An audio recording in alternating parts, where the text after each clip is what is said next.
past and the future, a choice between divided and united. And if you are anything like me and you value the idea that in this country, any child from any background can not only work their ass off to bring their dreams to life and be able to do so with dignity and respect for their neighbors, then it isn't much of a choice at all.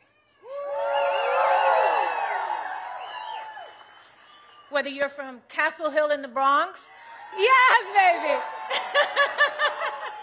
or Sunrise Manor in East Las Vegas. We all want a world where our kids feel safe and free and valued by their president, because whoever leads this country matters. That's how we make the greatest America. Because I remember growing up thinking my president cared about me, cared about my parents, cared about my neighbors and my community. Not just some Americans, but all Americans. I believe that our kids and this wonderfully progressive, innovative, and inclusive young generation deserve that too. And it is in our hands. It's our responsibility to provide that for them.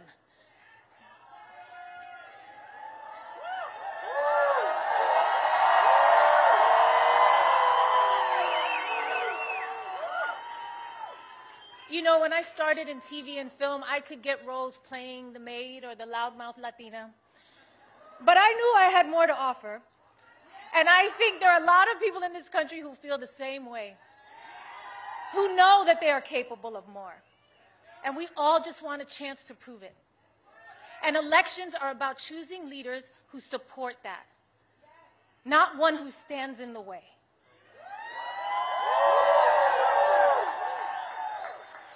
Kamala Harris gets it. Raised by a hardworking mother in Oakland, California, working long hours, strict budget, made rent every month until they could buy a home, surrounded by a community of firefighters and teachers, nurses, construction workers, small business owners. I don't know, that sounds a lot like my upbringing, and probably many of yours. Kamala Harris gets it.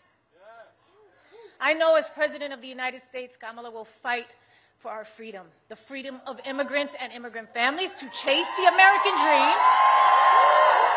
the freedom of workers to afford housing, education, food, and life's essentials, and the freedom of women to choose what we do with our bodies.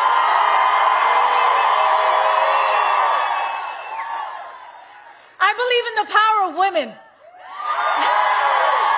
Ladies, where are my ladies at? Let me hear you.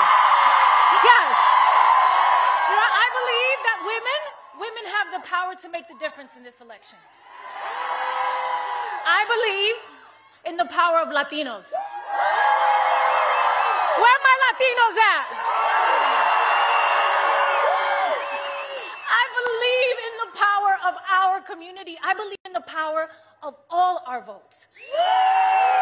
I believe that together we are the difference in this election. I know that together we are the difference in this election.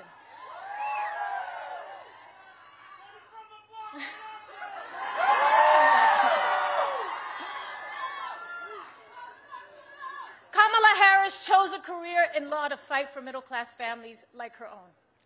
From her start as a courtroom prosecutor to becoming the district attorney, then California's attorney general, then a U.S. senator, and now as vice president, she has only ever had one client, you, the people.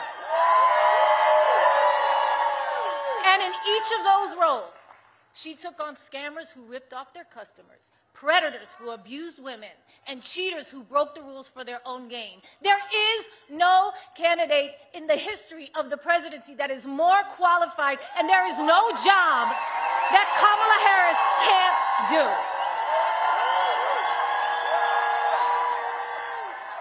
Kamala Harris gets it. And that's what her policies are about.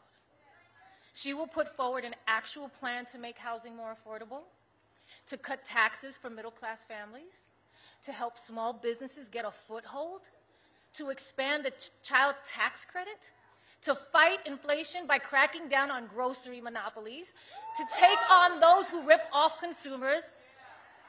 And what's that all about at the end of the day? It's about helping you get ahead. It's about you. And you, and you, and you, and you. It's about us.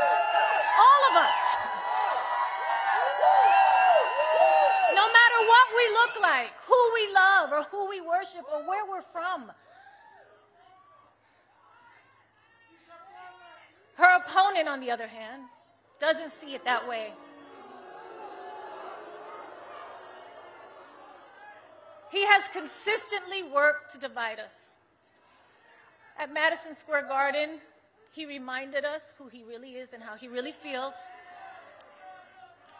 It wasn't just Puerto Ricans that were offended that day, okay? It was every Latino in this country. It was humanity and anyone of decent character.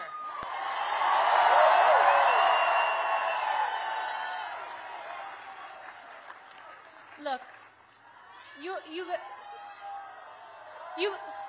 I'm a lover. You guys know that about me. I'm a lover. I am not a fighter. I am not here to trash anyone or bring them down. I know what that can feel like, and I wouldn't do it to my worst enemy, or even when facing the biggest adversary I think America has internally ever had. But over Kamala Harris's entire career, she has proven to us who she is. She has shown up for us every day, for the people. And it's time for us to show up for her. It's time for us to all answer presente.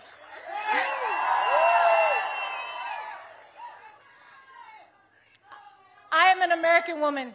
I am the daughter of Guadalupe Rodriguez and David Lopez, a proud daughter and son of Puerto Rico.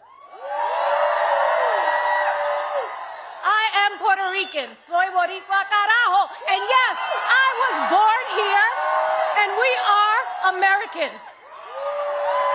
I am a mother. I am a mother. I am a sister. I am an actor and an entertainer, and I like Hollywood endings. I like when the good guy, or in this case, the good girl wins.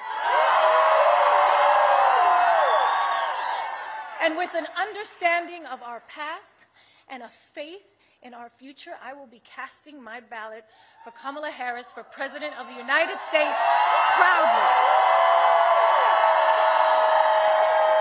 Proudly. You can't even spell American without Rican. This is our country too, and we must exercise our right to vote on November 5th. Please. And remember, somos una nación bajo Dios, indivisible, con libertad y justicia para todos. Let's get loud! Let's get loud!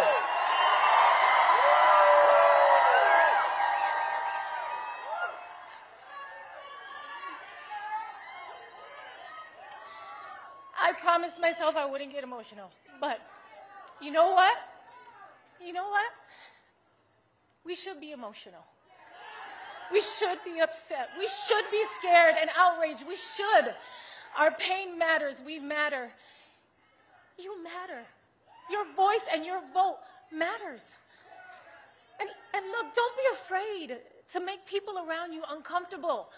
Invite people around you to be the change, to go out there and vote. Nobody likes having tough conversations or talking about politics, but trust me, I've been in some of these rooms. I see the way power works in this country. They love it when you do nothing, okay? A non-vote is an agreement. It just makes it easier for them to do whatever they want, whatever serves them. And this election is about your life. It's about you and me and my kids and your kids. Don't make it easy. Make them pay attention to you. That's your power. That's your power. Your vote is your power. Make a plan to vote early, okay? If you have a mail ballot, sign the envelope, return it to any drop box in your county. It is too late to put it in the mail. Okay, tomorrow, Friday, November 1st, is the last day to vote early in person. If you can't vote early, make a plan to vote on Election Day, November 5th. Polls are open from 7 a.m. to 7 p.m. Find a vote center or ballot drop box near you at willvote.com/NV. I will vote. I'm sorry. I will vote. You are absolutely right. I'm sorry, I got carried away. Let's do this, Las Vegas!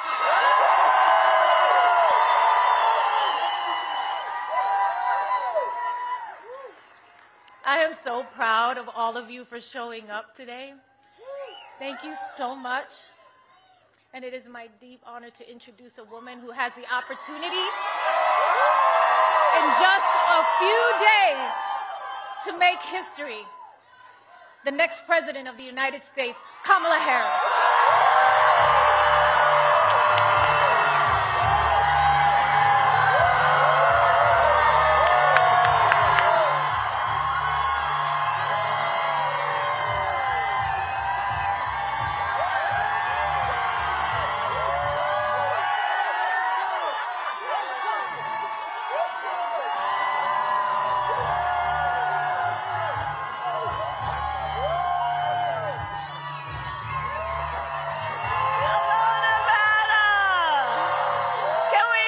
Jennifer Lopez!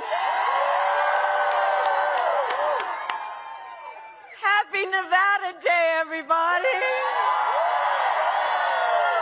Happy Nevada Day. It is good to be back. Hello, Nevada. Good evening, good evening, good evening, and happy Diwali to everyone celebrating. So listen, Las Vegas, are we ready to do this? Are we ready to vote? Are we ready to win? All right. It is good to be back and to be with so many incredible leaders, including, of course, and for anybody who has a seat, please do feel like sitting. Sí se puede. I want to thank Senator Jackie Rosen, who we must re-elect to the United States Senate. And while we're at it, let's re-elect Representatives Horsford, Titus, and Lee. Can we please applaud Mana? We also have my dear husband, the second gentleman, with us this evening.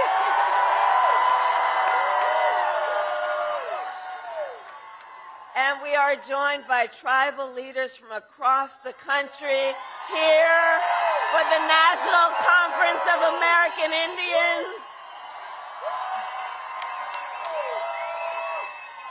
And I have to say, I strongly believe that the relationship between tribal nations and the United States is sacred, and that we must honor tribal sovereignty always and embrace our trust and treaty obligations and ensure tribal self-determination. And as president, I will defend these principles always. All right, so Nevada, tomorrow, Friday, November 1st, is the last day to vote early in person. And Nevada, if you are voting by mail, please do not wait. Sign the envelope and return your ballot as soon as possible. Your ballot must be returned to a drop box or postmarked by Election Day next Tuesday, November 5th. Go to iwillvote.com, and to all the leaders here, please help get the word out. And we need you to vote Nevada because we have just 5 days left in one of the most consequential elections of our lifetime. And we have work to do. But we like hard work. Hard work is good work. Hard work is joyful work. And make no mistake, we will win. We will win. We will win. We will win. We will win. We will win. We will win. We will win. And we will win. We will win because here's what I believe. When you know what you stand for, you know what to fight for. And we all know we have an opportunity in this election to turn the page on a decade of Donald Trump trying to keep us divided and afraid of each other. We're done with that. We're done. We're exhausted with it. And we know that is who he is. That is who he is. But Las Vegas, that is not who we are. That is not who we are. And it is time for a new generation of leadership in America. And I am ready to offer that leadership as the next president of the United States.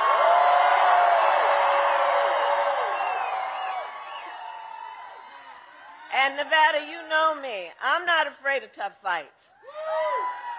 For decades as a prosecutor and the top law enforcement officer of our biggest state, the first cousin of Nevada, I won fights against the big banks that ripped off homeowners.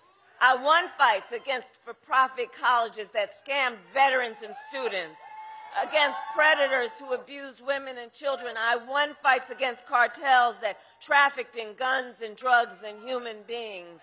And I pledge to you, if you give me the chance to fight on your behalf as president, there is nothing in the world that will stand in my way.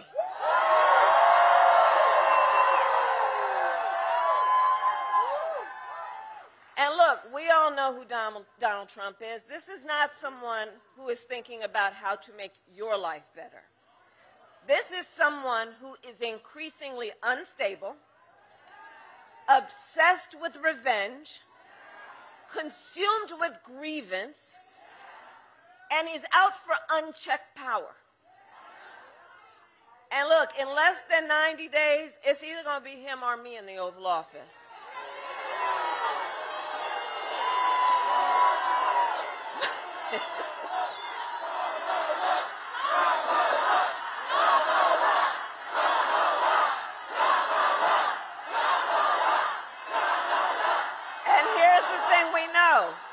And this is part of what we're fighting for, because we have the image of what it could be. It won't be, but what it could be if he was elected.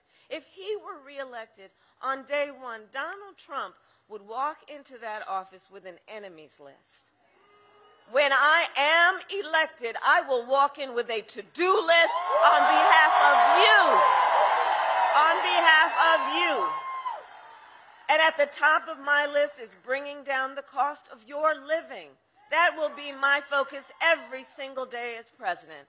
I will give a middle-class tax cut to over 100 million Americans. I will enact the first ever federal ban on corporate price gouging on groceries. I will make housing more affordable by building more homes and by taking on those corporate landlords who unfairly buy up all those properties and then jack up your rent. And we will fight for working families by raising the minimum wage and eliminating taxes on tips for service and hospitality workers. And if you are caring for an elderly parent, you know, I took care of my mother when she was sick.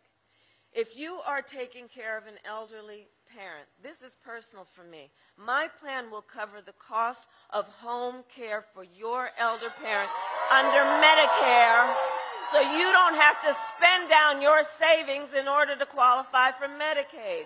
So seniors can get the help and care they need to stay in their homes. And this is just a matter of dignity. Dignity. Dignity is why I will lower the cost of child care, because we know families are struggling right now, and folks just need a little bit to not just be able to get by, but get ahead. It's about dignity, and it's about values that you bring to your position of leadership. And as far as I'm concerned, we're done with the idea that the measure of the strength of a leader is based on who you beat down, when we know the real measure of the strength of a leader is based on who you lift up.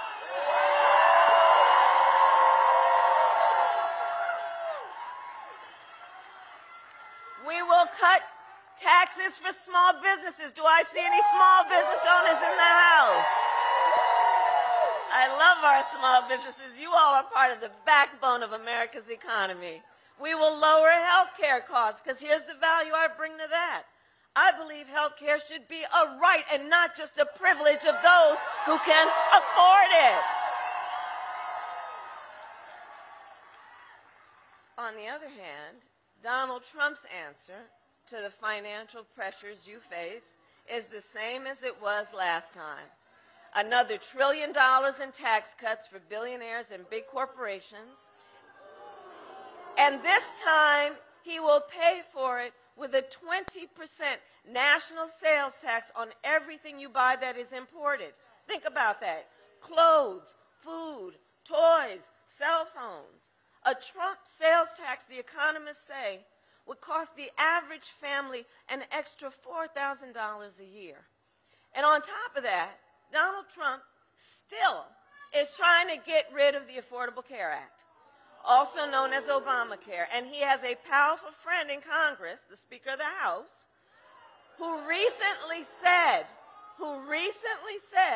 there will be, quote, no Obamacare if Trump wins, which would have the effect, if they were to win, to put millions of Americans off of their health insurance, to throw millions of Americans off of their health insurance, to take us back to that time when insurance companies had the power to deny people with pre-existing conditions. Do you remember what that was?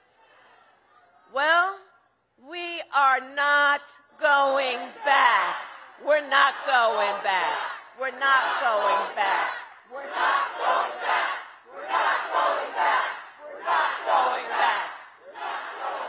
And we are not going back because ours is a fight for the future.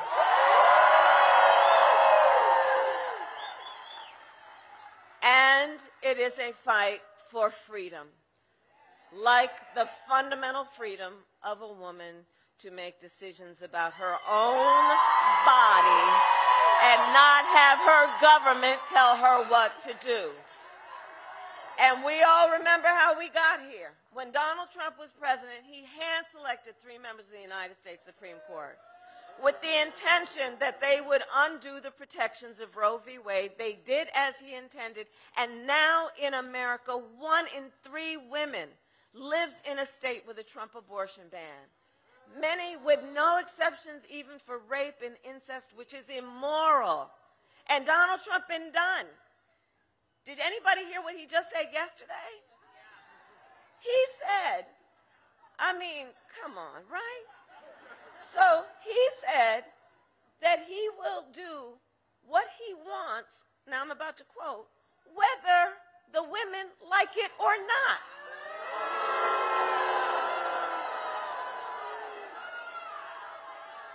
This is the same person who said that women should be punished for their choices. He simply, well, I hear you, but you know what? You know what? The courts are going to handle that. The courts will handle that. We'll handle November. How about that? We'll handle November. Because, see, we know the man simply does not respect the freedom of women or the intelligence of women to be able to make decisions about their own lives. And we know if he were elected, he would ban abortion nationwide, restrict access to birth control, put IVF treatments at risk, and force states, listen to this, to monitor women's pregnancies. Don't believe me, look at, just Google Project 2025, which I cannot believe they put in writing. And I love you back. I love you back. I love you back. And on this topic, I know everyone here knows and agrees that one does not have to abandon their faith or deeply held beliefs to agree. The government shouldn't be telling her what to do. Not the government and not Donald Trump. So Nevada, to make your right heard and to protect your right to make your own health care decisions, I would also recommend you vote yes on question 6. And make sure you vote up and down the ballot to truly protect your rights. And when Congress passes a bill to restore reproductive freedom nationwide, as President of the United States, I will proudly sign it into law. I will proudly sign it into law.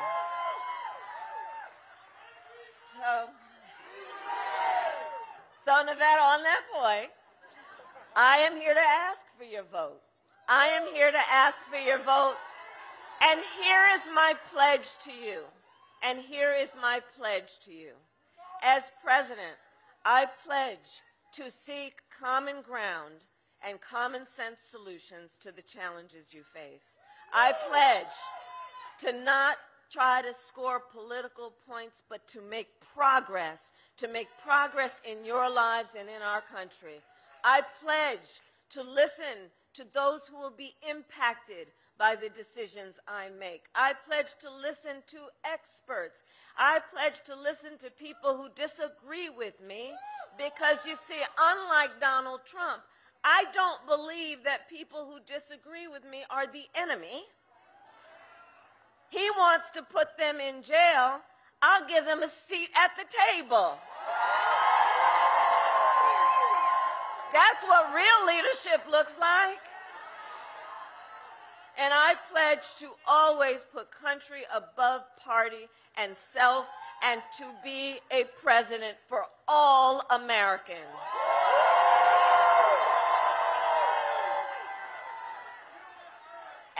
And now, with 5 days left in this campaign, my opponent is also making a closing argument to America. I don't know if you may have seen, I talked in Washington, D.C. the other day. You know, he likes to compare crowd sizes. I had 100,000 people there.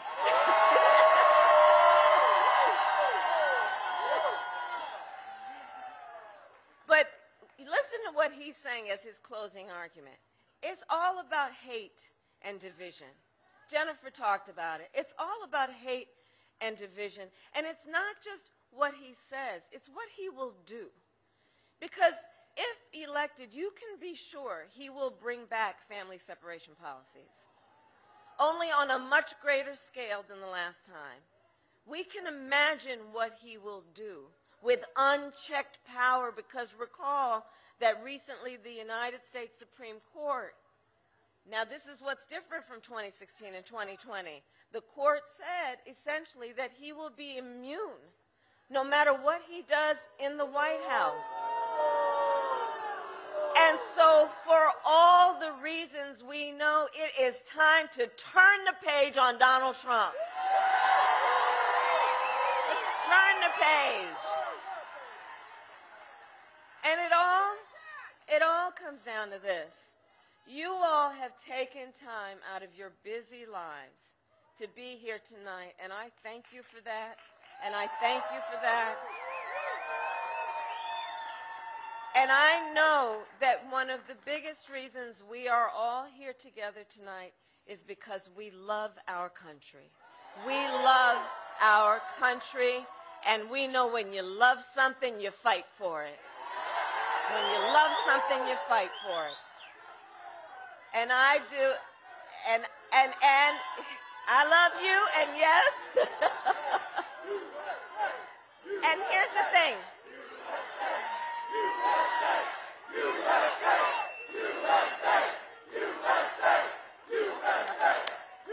And I do believe it is one of the highest forms of patriotism, of our expression of our love for our country, to then fight for the ideals of our country and to fight to realize the promise of America.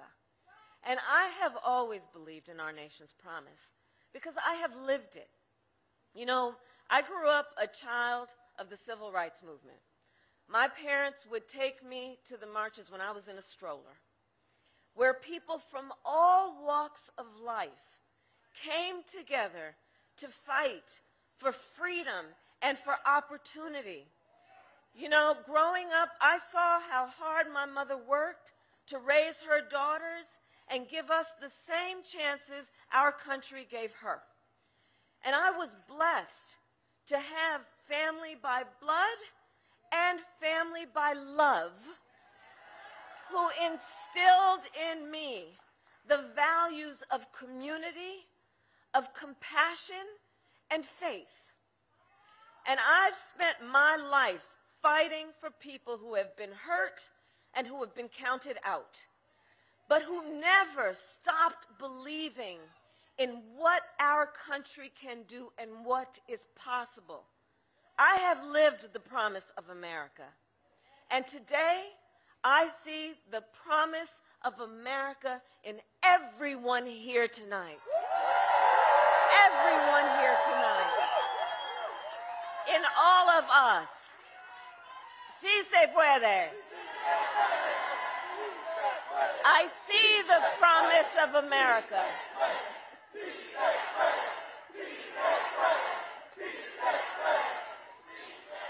And I see the promise of America in the fathers and mothers who work hard every day for your children's future. I see it in the women who refuse to accept a future without reproductive freedom and the men who support them. I see it in Republicans who have never voted for a Democrat before, but have put the Constitution of the United States before party. And I see the promise of America in all the young leaders who are here and are voting for the first time. Oh, I love Gen Z. I love you guys. I love you guys. And here's what I love about our young leaders. You guys are rightly impatient. You are rightly impatient for change. You, our young leaders who are determined to live free from gun violence, to take on the climate crisis, you intend to shape the world you inherit. I love that about you, because for you, none of these issues is theoretical. It's not political. This is your lived experience. And I see you, and I see your power, and I'm so proud of you. And I want everyone here, let's applaud our first-time voters. First-time voters and our young leaders. Let's applaud them, our young leaders. And I know the people of Nevada, you are battle-born and ready for the hard work ahead. So we got 5 days to get this done. 5 days. And no one can sit on the sidelines. So let's spend the next 5 days so that when we look back on these days, we will have no regrets that we did everything we could, that we knocked on doors, that we texted and we called folks. We reached out to family and friends and classmates and neighbors and coworkers. And as we do, I have another request of you. In these next days, let us please be intentional about building community. Let us please, you know, these years, this Trump era, you know, this time of trying to have people point their fingers at each other, the division, the hate, the trying to make people feel alone, when we all know we all have so much more in common than what separates us. So let's be intentional in building community. Let's be intentional in building coalitions. And let us remember, your vote is your voice, and your voice is your power. It's your power. Don't ever let anybody take your power from you. So Nevada, today I then ask you, are you ready? Are you ready to make your voices heard? Do we believe in freedom? Do we believe in opportunity? Do we believe in the promise of America? And are we ready to fight for it? And when we fight, bless you, and God bless the United States of America.